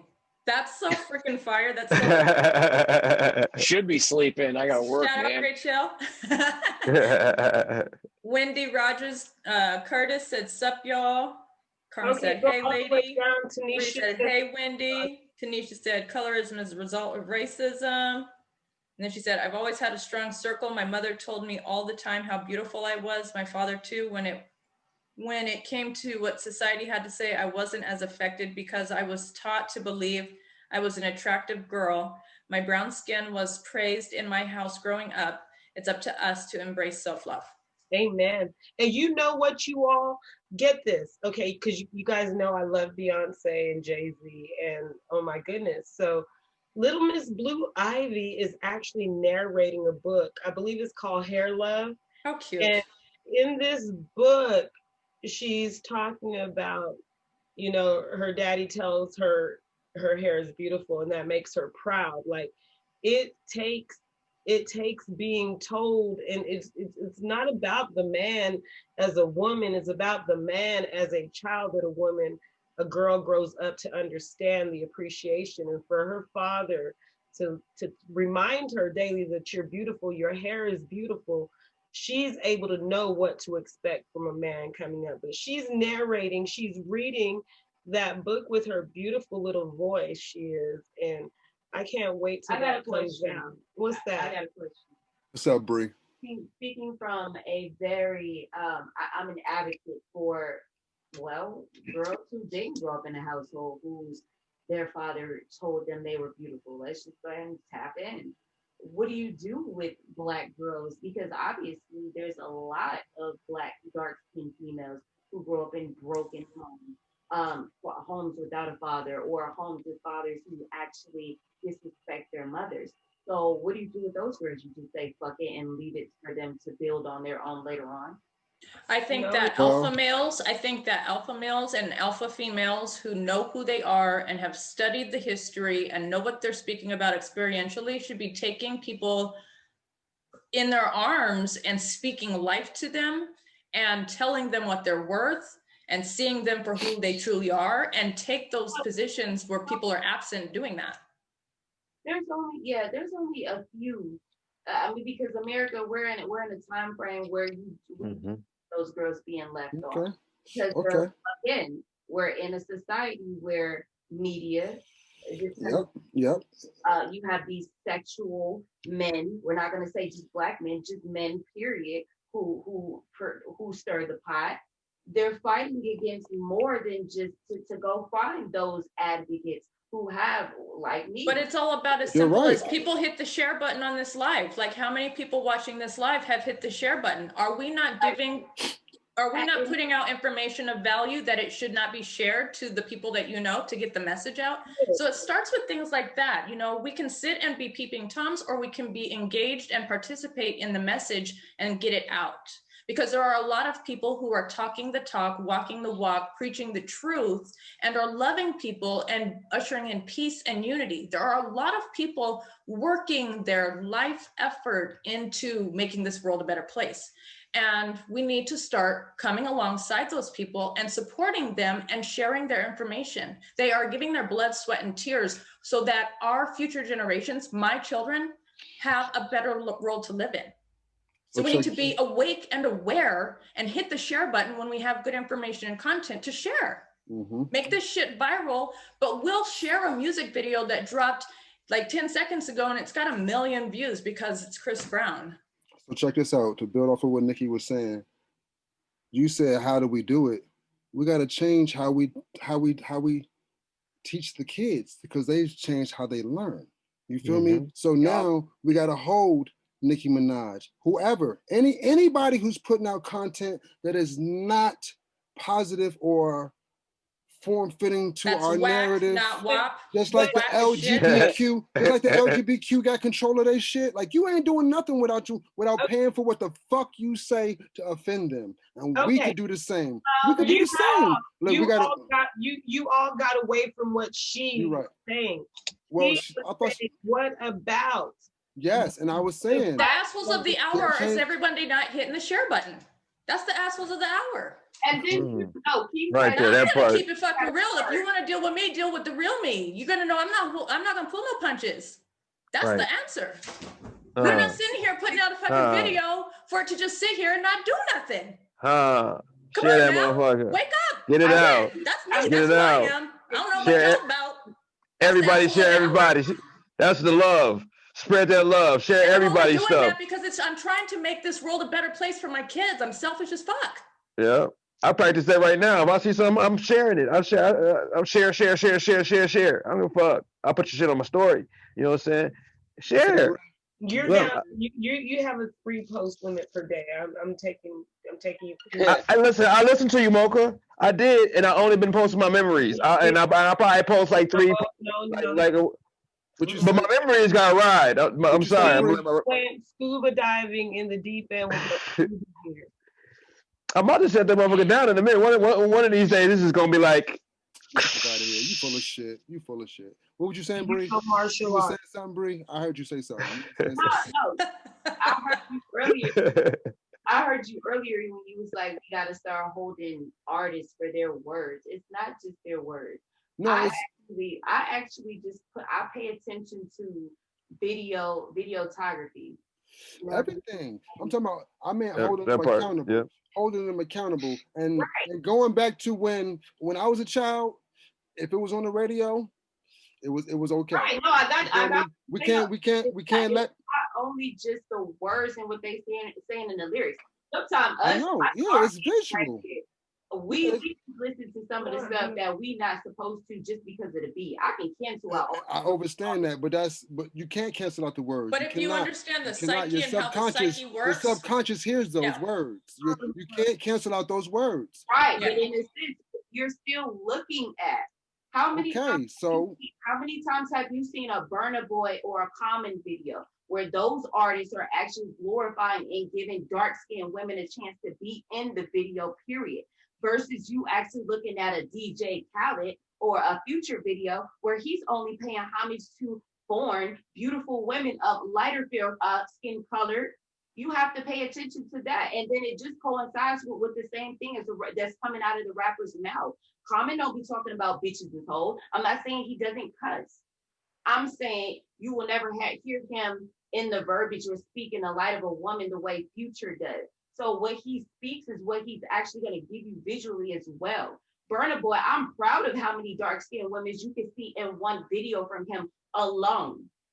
So it's not just holding a man accountable for what he says, it's holding him accountable for what he says and what he's perceiving to you at the eye. Because I mean, everything is visual and audible. So I'm talking about overall. When I say holding people accountable, we almost got to do a Bill Cosby thing. When he built the Cosby Show, he had a panel. He had doctors. He had a psychologist. He had a whole bunch of people to make sure that he was not going to give ever perceive the Black people in a negative light in any form or fashion. And that's what he did. And we, at the end of the day, as a people, have to take control of our shit. This is our music, but we don't have no control of the radio stations that it's played upon. We just have to slowly but surely take control of things and put rules and regulations into place. Everybody else do. You know what I'm saying? Every organization has rules and regulations. And we just have to start doing that. We can't let just any and everything be on the radio. If you want to have that content, you have to buy it like I did when I was a kid. I didn't hear those songs on the radio. I don't even know if they still have the parent advisory label anymore. I don't even know. They still do, but it don't mean nothing because the shit is on the radio. Like what? Right. You know, so I know it's a lot more. I know it's a fucking. And you can't really even do parent advisory anyways because TikTok doesn't monitor that kind of stuff anymore. Shit, I've heard about some of the shit on TikTok, and I'm like, damn. And see, that's where who's censoring that for the 13-year-olds? And that's where once again we can go get to our governors. You know what I'm saying? Our mayors, and then to who this Biden motherfucker, and tell him to set up regulations. You want to regulate everything else? You want to regulate everything else? You're supposed to work for us. Let's get these regulations going because they are harmful. They are harmful, and that's the whole point. If it's harmful, it should be taken down, or it should be controlled or moderated or something. But that's it. We just gotta take control. Like I remember when people always used to say Biggie and like Biggie and Tupac would be the rap police if they were still alive. Like a lot of this content wouldn't make it into existence because just Yep. it's bullshit. I don't think so. I just You're really speaking told my you. language. Huh? Y'all talking about the same man that helped fuel Lil Kim not see herself as a beautiful black Made her bleach woman. herself to be light like Let's paint. not Who hold did that? that much of a topic. Who did that? Let's not I didn't hold see that movie. That's I'm not holding him as a pet. I'm talking about just his. I just talking. I'm talking about the skill. I'm talking about the skill. Man, it's some bullshit out here. Go out. Tell me when it's my turn. I'll let y'all talk. All right. Asshole of the hour. Go ahead, Bree. What was you saying? Rap police. You help. Well, okay. So okay, well, take them away. Okay, take. Okay. That's. I don't know nothing about that shit. I don't know nothing about that. I don't know nothing about that. So okay. I'm hearing a real common theme going on right here. Go ahead, Chris. I think there's a common theme going on here that if kids are not getting the message that they need from a strong mother or father figure or their actual paternal parents, they're going to go to the next best thing, and that's whatever they see on TV. And I think you're never gonna fix that. And that's why I think it is so important that children, if they were raised in a abusive home or broken home, that somebody sees them and latches onto them and loves them and nurtures them. So because if they don't hear it from you, they're never going to hear it. They're going to hear it. They're going to learn about fucking stanky leg on TV, and that's going to be their worldview. Yeah, that's good shit. That's beautiful. As far as that Big and Pac comment, no, don't worry about that. Yeah, because listen, MJ, you're going to put it out for some kid to hear. So what is it that you're going to put out that's beneficial for the next child that's going to see this video to hear? Because I just asked a ton of people to share this video. So now what are you going to say for that child to hear? Okay, I'm talking about authentic, good music, authentic hip hop. What's being put out here and the lyrical content that's been put into the music these days compared to what was being put in the 90s. The 90s had a message to it. That's why it was hip hop. It was like about getting through the struggle. It was about being better as a person. Now it's foolishness, and it's to cut the foolishness out. That's what I want to say is, say something. If you got a gift or a talent, use it and say something and do something with it. Not to judge, but you got a gift for a reason. That's all I'm saying. And Big and Pac had that gift.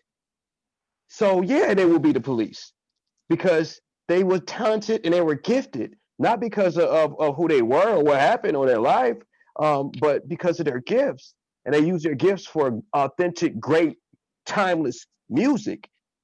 And these are just fads. These songs are just fads to me, in my opinion. And that's all I got to say. They were gatekeepers to protect the music, and they both got taken out. Their lives were taken because they were gatekeepers to music that had a message of hope and a future and fighting back. That part. And like I said, Bree, you could take those names I said out. We still need somebody to say what's acceptable and what's not on our behalf.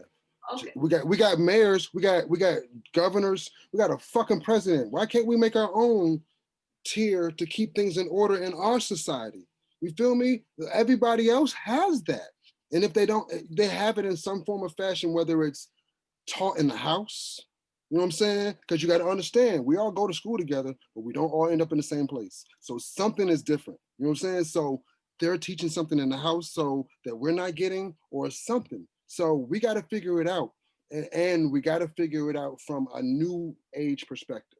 You know and it's not color too. That's the problem. Where we put our focus and our energy is what manifests as the problem in front of us to deal with.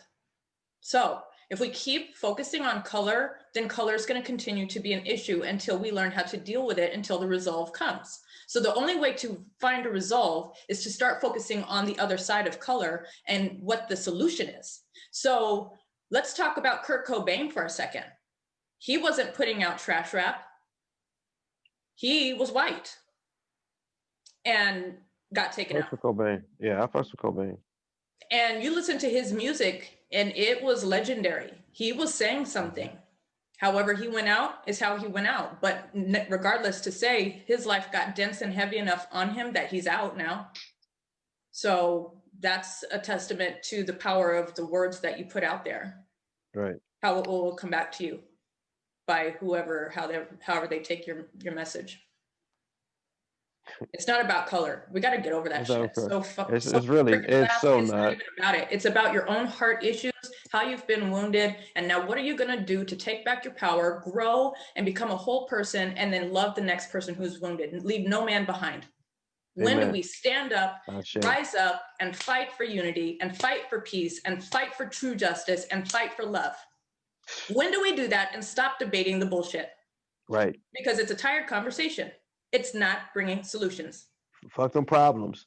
Just And I can solutions. stand there and say that on the white side and the black side. Why? Because I'm split right down the motherfucking middle. So I'm talking to the white and black people. And I'm also talking to the Mexican people because my kids are Mexican. Mm. I'm also talking to the Italians because I'm also Italian. I'm also Greek. I'm also Cherokee. I'm talking to the natives. I'm talking to the Asians because I know y'all motherfuckers are smart. You get it. That's why you don't give a fuck about race. They don't. We Right, not at give all. more fuck about the Asian race than they do. I represent all nations, colors, and They're like, creeds. y'all can keep talking that talk. We're just going to keep making money. While we're over here arguing over bullshit. Looking like fools. Well, like I said, that's why we're going to start by saying hi. You know what I'm saying? We're going to start by saying hi and then breaking down these barriers, you know, and implementing the next step and so on and so forth. You know, I definitely want somebody to go out here that's on this panel and start that say hi challenge, you know, and we got to let them know why. We got to let them know why. It ain't no just hashtag. I'll It's some start real that. I'll shit. start the challenge, or Bree can start the challenge. It was her idea, but either way, I will support it 100%. So, Yeah, so, I will be friends with you know. on Facebook. I will share the challenge. I will follow the challenge immediately. I'm gonna start the challenge because it was Okay. my challenge, so I will take ownership of that. So I'm gonna start by saying hi. My name is Bree. Government name is Brittany, but I have an issue with that because there are so many of them out here in this world. Tons of Britneys. You feel me? So I extended and took the TANY off of it. With that being said, if this video is to be shared, I would want the message to all dark-skinned Black little girls who feel like they're not beautiful, or your father didn't tell you that you were beautiful. You know what I mean? Or you grew up in a household where, you know what I mean? It just wasn't all peaches and cream. You know what I mean? Everybody doesn't get that luxury. So I speak for those little Black girls who weren't told that you were beautiful, and just know that you are. That's right. It doesn't matter. You know what I mean? You are. And you know what? And that's what I said. We got away from it. I tried to pull it back, but I lost. We are. We're getting away from it. Like I she said, said it. You can't You guys leave little girls like that off and just say, "Oh, you just got to let them build off of that later on." There, how many voices? How many people do they got to seek out for help like that? What do you want? What are you going to tell them? Go to their local YMCA. Come on now, I was that little girl. Go to your local YMCA and have what? A pretty little light-skinned girl behind a desk with her little degree tell me about the lifestyle that I grew up in, watching a Black male disrespect my Black mother. So I didn't grow. What you gonna say? You didn't come from that. Right. So how are you gonna speak from those shoes? I just told you my story of a lady who was darker than me who took 24 inches of my hair. Your hair. I can go bald-headed. I can go bald-headed. This is what I'm telling you. Your hair is nothing. That ties back to, again, superficial. I was a Black dark-skinned woman who can shave her head. That is nothing. Okay. Do that challenge, though. Take and strip yourself. Take the chip strip off yourself. Of your shoulder. Hair. It's that's okay. What you trimmed it from.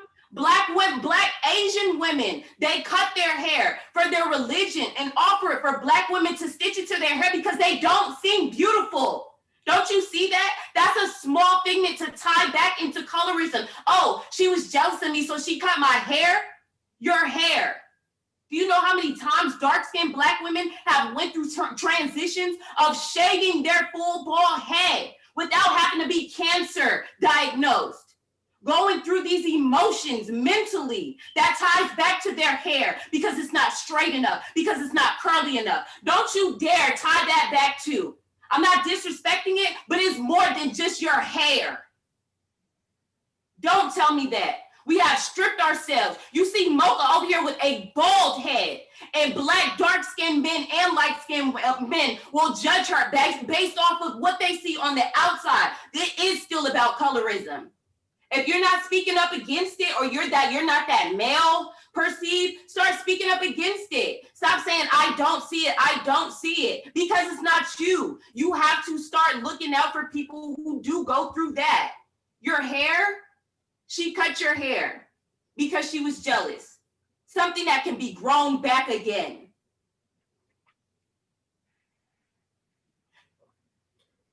Calm down now. No need to yell. We're all here for the same reason. We want the same resolution. I just want a solution. And I said it when I posted this, y'all. This would be a very sensitive topic for us to bring up. And we never have the answers, and we never know what the reaction is that we're going to get from either side, you know, anybody's perspective that comes out and how they get passionate about it. It's a deep discussion that needed to be had. Thank you all for coming here and opening up and talking about your experiences. I still want to get back to what Brittany was saying. What about the little Black girl that didn't have that father to tell her that she was beautiful? No way that I can even form my mouth to say that I understand. Because the only thing that I understand is that the first man that I fell in love with was my father. And my search and my destiny for that man, for me, was always to be with someone that was like my father. He loves my mother and has been paired with her for 55 and a half years. And so I can't speak on what that little girl that didn't have a father felt like, because I've had mine all my life. I can only imagine the pain of all of that. So we just like I said, we like to have these conversations. Nikki, I hope you don't feel attacked in any way. You know. No, I don't get attacked, but I will also speak out for Gabriel. He was a young Mexican boy that was murdered by his girlfriend, his mother, and his mother's boyfriend. They tortured him. He was Mexican and he was a little boy. I'm also going to speak out for John Benet Ramsey, who was murdered as a child, and she was a rich little white girl. And I will not stand here. My character will not allow me to stand here and not put my heart out there on the line for every child who is without proper guidance and protection and provision. Amen. Period. I will not stand here and be stuck in color anymore. I won't. So no, it's not an attack. It's me controlling my anger for ignorance. That's what I'm doing right now. Because I'm already on to the next. I'm not going to sit here stuck in stagnation. This is a tired conversation, like I said before. And if I sound like I'm attacking, yeah, I'm coming out. I'm coming with war in my mouth for anything that does not line up with my truth of unity and peace and love. Yeah. So you guys, we are going to wrap this up. As you know, Keith's got to get to gardening and things. Gardening. Yes, he's got to get to his babies. I don't want to interrupt that. Thank you, Maureen. Chris. Nice to meet you, Chris. Thank you guys for Maureen. coming. Thank you for the discussion. Thank you. Namaste. I love you, Karma. Thank you, Bree. Love you guys. Bye. Appreciate you guys coming out. Thank Bree, you, Chris, Bree, Bree. I still love you. Thank you for coming out, Bree. You're awesome. Bye. Thank you for having me, Keith. Yep. See you, buddy. Thanks, guys. Yeah. Bye. Thanks, Chris. Where did MJ go? I don't know. You know his phone always dying. He ain't got no juice in his phone. Major Juice ain't never got no juice. Oh my God. Go ahead and end your live. Thank you all. If I don't find a man soon, y'all, I gotta find my soulmate to release my tension to, because it's about to come out in public in a bad way, guys. I said that live, but put me accountable to find my soulmate. It's necessary for the safety of the planet. Let me just close this out. And listen, that's exactly why we don't want no woman as president, because the South, y'all get built, y'all build up is different than ours. Y'all build up is different than ours. True statement. Y'all will burn a house down. Man. Man, I'll take a whole freaking meteoroid to this motherfucker start over. You all, thank you. It's definitely been fun. For another edition of the Conscious Corner. Our discussion tonight was about colorism. I told you that was going to be a good one. It was off the chain, and I'm looking for more suggestions and topics, program content. Hit us up on Facebook. Thank you for all our watchers. You can send any questions, comments, suggestions, complaints, any personal matters to our email address, consciouscornerpc@gmail.com. Thank you all. Have a good night. Night. All right.